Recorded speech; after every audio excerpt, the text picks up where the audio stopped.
ئێستا هیەوەیە چەند خاڵێک بۆ سەرنجدار بێنینەوە ورد بە دقت سەرنجام بدەین. ئەفەرمێ لا تلهیکم یعنی لا تشغیلکم، بە خۆتانەوە خەریک نەکە. بەڵام بۆچی نەیفەرموو لا تشغیلکم؟ ئەمە نهێنیەکی جوانی تایە. ئەوی پێوەی خەریکەبی شەرت نییە هەر کات بە فیڕۆدانی بێسوود بێ، چکە لەوانەیە کارێکی بە سوود و کاریگەرە. پێغەمبەر صلی الله عليه وسلم فەرمێ ئین فی الصلاة لشغلا، وەکو لە بوخاری و مسلم هاتووە فەرمێ کار هەیە لە نوێژەکەشتا بەخۆیەوە خەریکت دەکە. بەڵام ئیلها هیچ خێروبێرێکی تیا نییە جگە لە مەشغەڵەتکردنەکە. هەرەوەندەیە مەشغوڵی کردووی تو هیچی تر. ئیلها یعنی خۆ مەشغوڵکردن یا مەشغوڵبوون بە شتێکی تر. تۆ بە یاریەکە مەشغوڵی، یاریەکە تا ڕادەیەکی کەم یارمەتیدانی بێرتیژیت دەکات، بەڵام لەوە بەدوا کە بوو بە سەعات بێرتیژی چی هەر ئیلها مدەتی عمری خۆتی پێوە سەرفەکە. دووەم، بڕوانە مەشغەڵەتکردنەکەی خستۆتە پاڵ سەرۆت و سامان و ماڵ و مناڵەکە، یعنی ئەوان وا ئەتوانن بەخۆوە خەریکتان کەن کە زیکری خواتان لەبیر ببەنەوە. بەو شێوەیەش ئامۆژگاری مسلمانانەکە کە ڕاستەوخۆ نەیان ترسێنێ. بۆیە فەرمووی ئەوان بە خۆیانەوە مەشغوڵتان نەکەن، کە لە ڕاستیە هەر خۆمانین کە بەوانەوە مەشغوڵە بی. ئێمەین بەوانەوە مەشغوڵ بووین. ئەمەش لە ڕەوانبێژیە پێوترێ بەرهەڵستی لە شتێک کە شتێکی تری پێمە بەستە. وەکو خوای گەورە لە سوورەتی لوقمانە فەرمێ فلا تغرنكم الحياة الدنيا ولا يغرنكم بالله الغرور. نەکەنەوە نەبوار بکەنەوە، نەکەنەوەندە بار بکەنەوە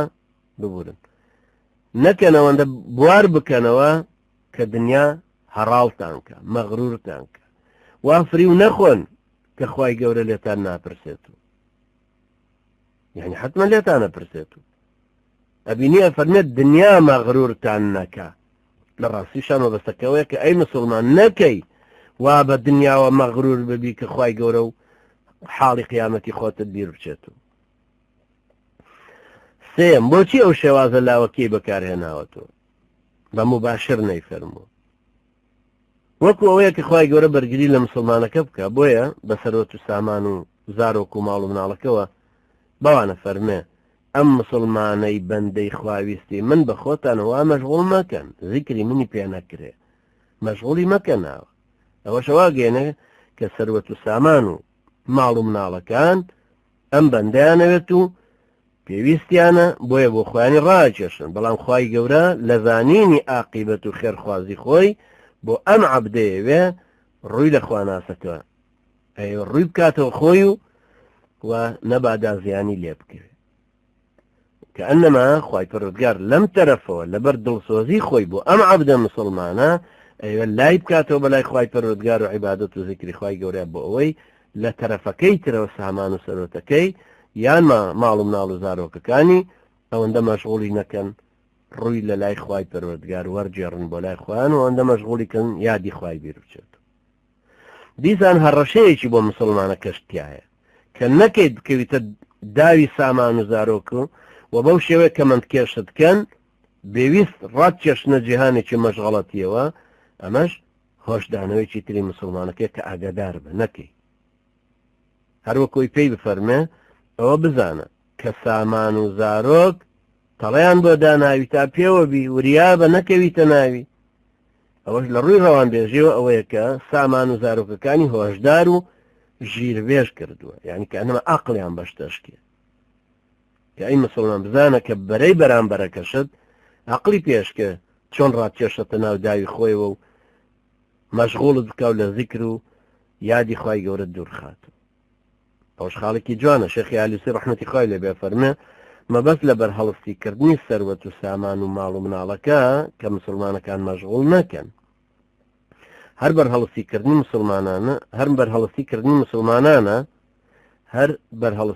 مسلمانانە کە بەو شتانەوە مەشغوڵ نەبن. بەڵام ئەوانی کردووە بە بکەر بە فاعل تا مانای ئەوە بدا کە ئەوان مەشغەڵەت بازن. تۆی مسلمانیش ڕێ ئەو مەیدانت نەدراوە خۆ بخەیتە ناوی وواش بزانی کە بە سەلامەتی بۆی دەرەچی. ئەجنا معناکەی وایە کە ئەوەندە خۆت بەو سەروەت و سامان و زارۆک و ماڵ و مناڵەوە خەریک مەکە، وەکو لە ڕوح المعانیە ڕەحمەتی خوای لێ باسی کرد. ئیمامی بەیضاوی ڕەحمەتیش لتفسيري بيضاوي خويا فرمي او آراستي مبالغة بو زور هوشياري دانا بو زور آقاد لخوت شوارم بيتي لا دوای بيتي بستنوي عطف لا تلهكم أموالكم ولا أولادكم نيفرم لا تلهكم أموالكم وأولادكم بوي أو بسلمينه كهريك لو دو باس كراو بو خوي أتواني ببيت معي مشغلتي چوا كذكري خواي قورا لبير بباتو لا تلهكم أموالكم أما ميداني كان لا تلهكم أولادكم أما ميداني شتريان أقر بيتي لا دووبارە نەکرایەتەوە لەر احتیمالی ئەوە هەبوو کە بە هەردووچیان پێکەوە خاوەنەکەی لە یادی خوا مەشغوڵکەن کەوا بۆ کەسێک کە مناڵی نییە مەرج نییەوە زۆر مەشغوڵ بوو یا ئەو کەسێک کە سامانی زۆر نیە مناڵی هەیە مەرج نییەوە بوو بێ بەڵام نا خوای گەورە جای کردەوە لا تلهیکم ئەموالکم لەوانەیە مناڵی نییە بەڵام مەشغوڵە بە سەرۆت و سامان پیاکردنیەوە ئەفەرمێ ئاوا مەشغوڵتان نەکا لە زیکر و یادی خوای گەورە دوورتان خات یانەشێ ئەولادی هەیە بەڵام پارەی نییە بەڵام ئەفەرمێ ئەولادەکانیشتان مناڵەکانیشتان وا نەبێت کە ئەوەندە مەشغوڵتان کەن زیکری خواتان یادی خواتان لەبیر بچێتەوە یا کەم بپەڕژێنە سەر یادی خوا و زیکری خوا بۆیە هەردووچیانی پێکەوە هێناوەتەوە دیسان لای تکرار کردوتەوە لا تلهیکم ئەموالکم ولا ئەولادکم بۆی بە هەردووچیان هەر یەکێک لەوانە ئەتوانێت تۆ مەشغوڵ کا بەوەی کە لە زیکری خوای گەورە دوورت خات پێنجەم سامانی پێش ماڵ و مناڵەکە خستووە لا تلهیکم ئەموالکم ولا ئەولادکم چونکە ئەویان زیاتر ئینسان مەشغوڵەکە سامان کۆکردنەوە و کەسابەتی زیاتر و گەشە پێدانی کاتی زۆرتر بەوە مەشغوڵی کە لەوانەیە زۆر کەس هەر بۆ کەسابەت و پارەپایاکردنەکەی لەبەر خاتری کەسابەتەکەی لەبەر خاتری پارەپایاکردن لە ماڵ و مناڵەکەش هەردا بڕێ نەکەر لە زیکری خوای گەورە کەوابوو لێرە پێویستە کە ئەموالی پێشخستووە سەرۆت و سامانی پێشخستووە لەبەرەوە فعلەن زۆر خەڵک مەشغوڵەکە شەشەم ئەوی باشە کە سەرۆت و سامانەکەی خستوێتە پێش باشترەکەوە کە ماڵ و مناڵەکەی چکە ماڵ و مناڵەکە باشترن لە سەرۆت و سامان چکە سەرۆت و سامان بۆ ماڵ و مناڵ خەرجەکرێتەوە بۆ ئەوانیش پاشەکەوتەکرێت ئەبێتەوە بە سامانی میراتی ئەوانیش دوای مردنی کابرای خاوەن سەرۆت و سامان ئەمە بۆ مسلمانی مەشغوڵی ژەبێ ببێتە قاعیدەیەک ببێتە ڕێسایەک نەگوەک کافران ماڵ و مناڵیان بۆ دەوڵەمەندکردنی خۆیان بخەنەوە کار بۆیە لە ئاەتی دواترە بۆ ئەوی خۆی قوتارکە هاوارەکە خوایە مۆڵەتی ترم بە دەرێ با سەرۆت و سامانەکەم هەمووی ببەخشم و قوتارم بێ و بچمە ڕیزی پیا و چاکانە فەئەصەدەق وەئەکون منە الصالحین بەڵام مۆ زەمانی ڕۆی ئەوە لە الوەقت الضایعە لە هەلی لە دەست چووە ئەوە گۆڵێکی کە بکە ئەوە ڕۆشت حوتەم خەریکردنی جەستە و دەروون بە سامان و ماڵ و مناڵەوە حتمما مەشغەڵەت بوونێکە لەسەر حسابی گەشەی ڕۆح کە لە خۆشەویستی خوای گەورە و زیکری یادی خوای گەورەیە ئەوەش یعنی لاوازکردنی نێوان خۆی و خوای خاوەنی بە مەشغوڵبوونی بە نێوانی خۆی و سامان و مناڵ و سەرۆت و سامانەکەی و زارۆکەکانی ئەمەش بازرگانیەکی سەیرە تۆ لەو لاوە لەگەڵ خوای گەورە مەشغوڵ بی یادی ئەو بکەی و زیکری ئەو بکەی و سەرۆت و سامانێکی زۆری قیامەتی دانێت و گەنجینە قیامەتت دانێ بەڵام واز لەو بێنی و بێتەوە بکەویتە سەر زارۆکی خۆت و سەرۆت و سامانەکە بەڕاستی زیانێکی حتمی پێوەیە چکە بەهێزکردنی لەزەتی جەستەیە لەسەر حسابی لەزەتی ڕۆح ئەمە وەکو مەشغوڵ بوونە بە کارێکی سەختەوە لە بارودۆخێکی ناتەندروستە وەکو کار لەکانە خەڵوزێکی ژێرزەویە لەگەڵ پارەپایاکردنە تووشی نەخۆشی ببێت بەڵێ کارەکەش قورسە پارێکی باشی وەتەرخان کراوە بەڵام ئەو تووشی نەخۆشیە بێ دوای توش بوون و چارە سەر نەبوون هەست لە زیانە گەورەکە و پەشیمانە بێتەوە خۆزگە نەچووماکرەکاری کانە خەڵوزەکانم نەکردا کە ناسێ بوومە بەڵام کەی دوایەوەی تازە سوودی نات لەبەرەوەشە کرد کۆتایی ئاەتی دواتر کە باز لە بەخشینی سەرۆت و سامانەکەیەکە ئەوێ لاکات بەلای زیکری خواوە ئەفەرمێتە ببمە پیاوچاک بەڵام تازە فأصدق وأكون من الصالحين تاسر سامانك ببخشم وبشمر ريزي بياو شاكانو بلان تازر ري هدفك كارك لدسشو كوابو تو مرة مشغول بي بشتيك وكا ذخيرة قيامتت او اند زور قلب الغناك او بريناك او جنجيني اوت خاليبه بلان سروت ساماني دنيا زور وابتغ فيما آتاك الله الدار الآخرة ولا تنس نصيبك من الدنيا. لو سروت السامان إخوائي بقول في بخشيوي هوشد لقيامتك كدب والدنيا جبير نجد. هشتم دیسان لێرە هەر سەر و سامانی پێش ماڵ و مناڵەکە خستووە ئەمەش لە هەموو قورئانە وایە جگە لە یەک ئاەتی سوورەتی تەوبەیە کە باز لە بەخشین لە پێناوی خوایەکە بە ڕیزبەندی ئەوانە پێشترەخا کە بە نرخترن کە ڕۆحی باوک و ئەولاد و برا و هاوسەر و عەشرەتن ئەنجا دێتە سەر سامان و بازرگانی و کۆشک و تەلار و وەکو خوای گەورە فەرمێ قل ئین کانە ئاباؤکم خۆشەویستنەوان و ئەبناؤکم و ئیخوانکم و ئەزواجکم و عەشیرەتکم أنجا يتسر وأموال اقترفتموها وتجارة تخشون كسادها ومساكن ترضونها أحب إليكم من الله ورسوله وجهاد في سبيله فتربصوا حتى يأتي الله بأمره والله لا يهدي القوم الفاسقين. ليرتك ساحي جهاد لير الروح بخشينا ويتبعي سبوب الروحي باوك براك سكار وأولاد وزرية خوي أو أنا همي كوتونة فيش أموال اقترفتموها وتجارة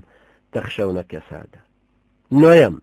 كأفرمي ومن يفعل ذلك نافرمي ومن تلهيه ذلك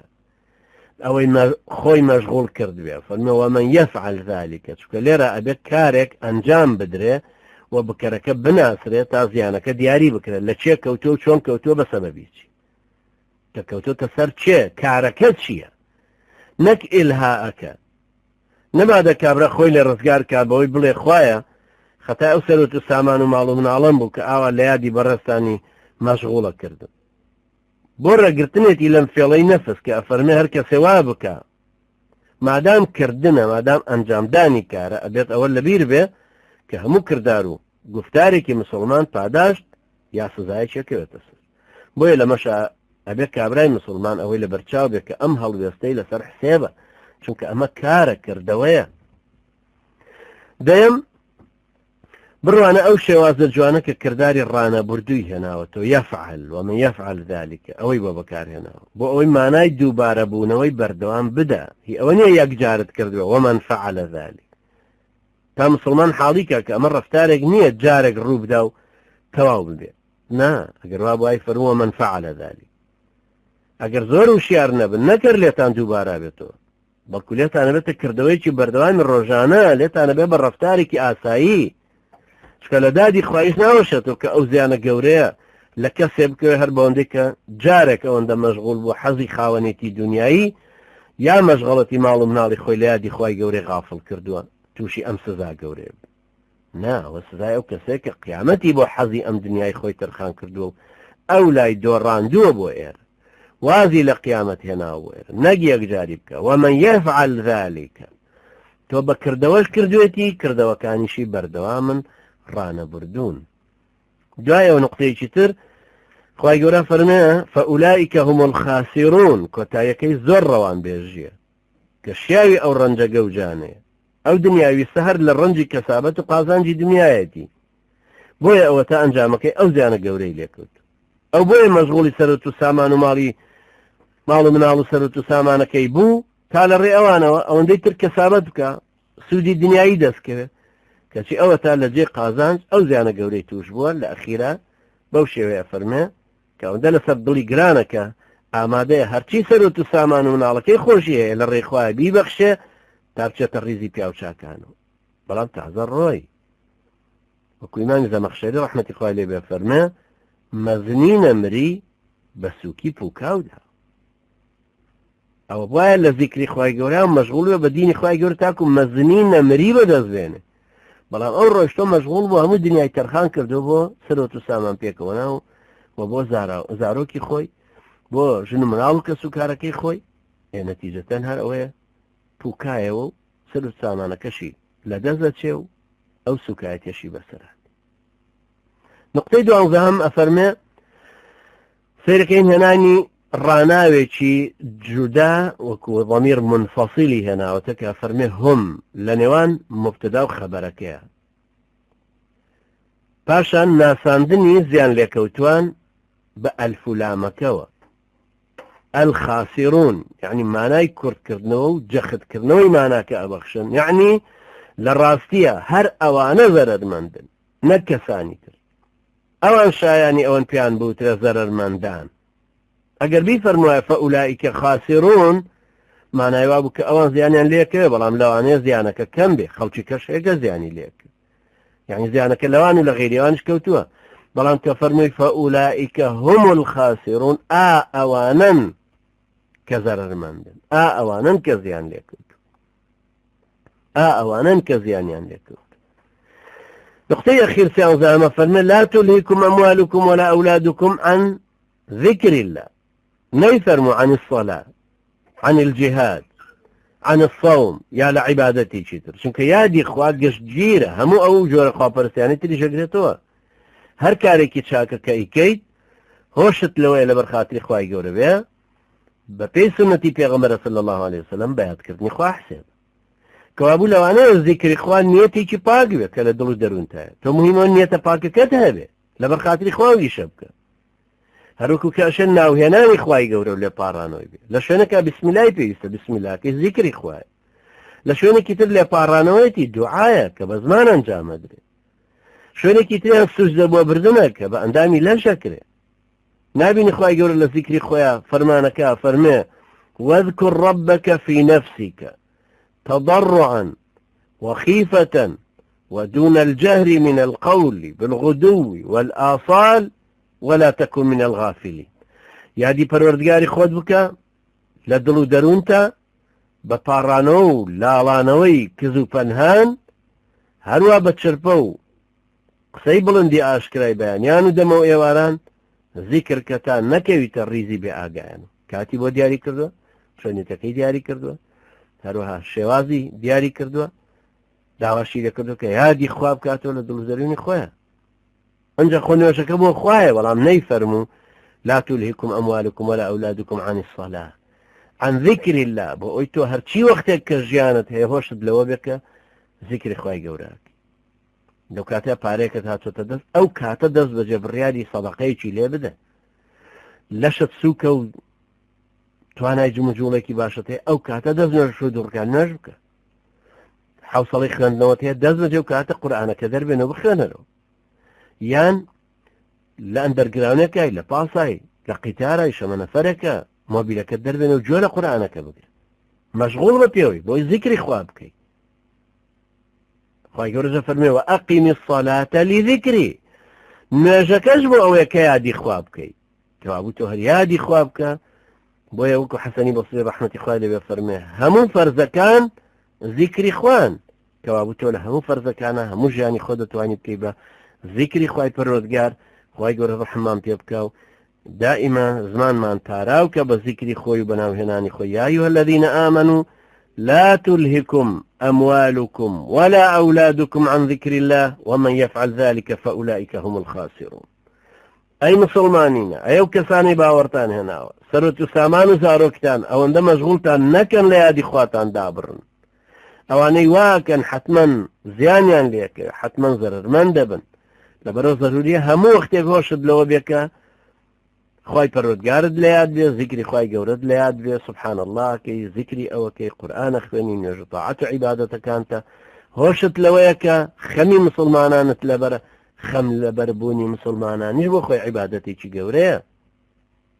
خوای گەورە وامان لێ بکات دایمە دڵێکی زیندومان پێ ببەخشێ خۆشەویستی خۆی بخاتە دڵمانەوە نوری خۆی بخاتە دڵ و دەروون و چاومانەوە بە نوری خوایی ببینین يا ربي خوايا بلطف ورحمتي خود لمن راضي بي لمن خوش وهدايتنا بدي خوايا دين وإيمان من سلامتك خوايا بمان كي بأداتي قدري خود بصر خصني دينك يا ربي خوايا القرآن بكي بنوري دلمان بنوري تشاومان خوايا بيكي بتكاكاري رجع قيامت من أقول قولي هذا واستغفر الله لي ولكم وجزاكم الله خيرا والسلام عليكم ورحمة الله وبركاته